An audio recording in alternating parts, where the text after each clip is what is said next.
നമസ്കാരം. കേരളത്തിൽ നിപ മരണം റിപ്പോർട്ട് ചെയ്ത സാഹചര്യത്തിൽ കേന്ദ്ര സംഘം കേരളത്തിലെത്തും.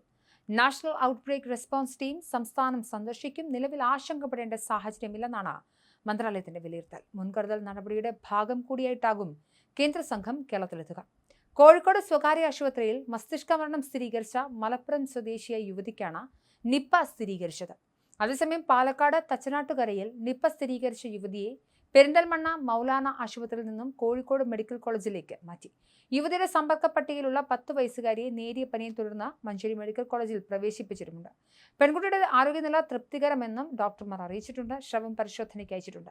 തച്ചനാട്ടുകര, കരിമ്പുഴ പഞ്ചായത്തുകളിലെ കണ്ടെയ്ൻമെന്റ് സോണുകളിൽ കനത്ത സുരക്ഷ തുടരുകയാണ്.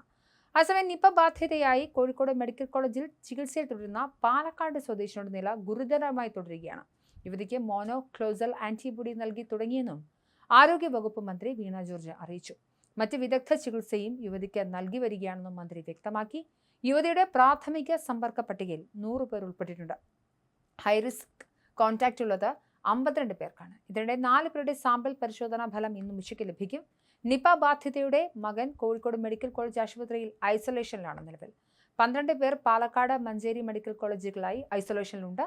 രോഗവ്യാപനം കണ്ടെത്താനും തടയാനും നടപടികൾ സ്വീകരിച്ചിട്ടുണ്ടെന്നും മന്ത്രി വ്യക്തമാക്കി. പ്രദേശത്ത് ജൂൺ 1 മുതൽ നടന്ന മരണങ്ങൾ പരിശോധിക്കും.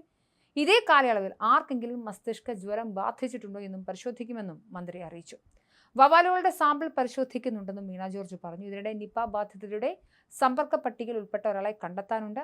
മണ്ണാർക്കാട്ടെ ആശുപത്രിയിൽ എത്തിയ മലപ്പുറത്ത് ജോലി ചെയ്യുന്ന അതിഥി തൊഴിലാളിയാണ് കണ്ടെത്താനുള്ളതെന്നാണ് സംശയം.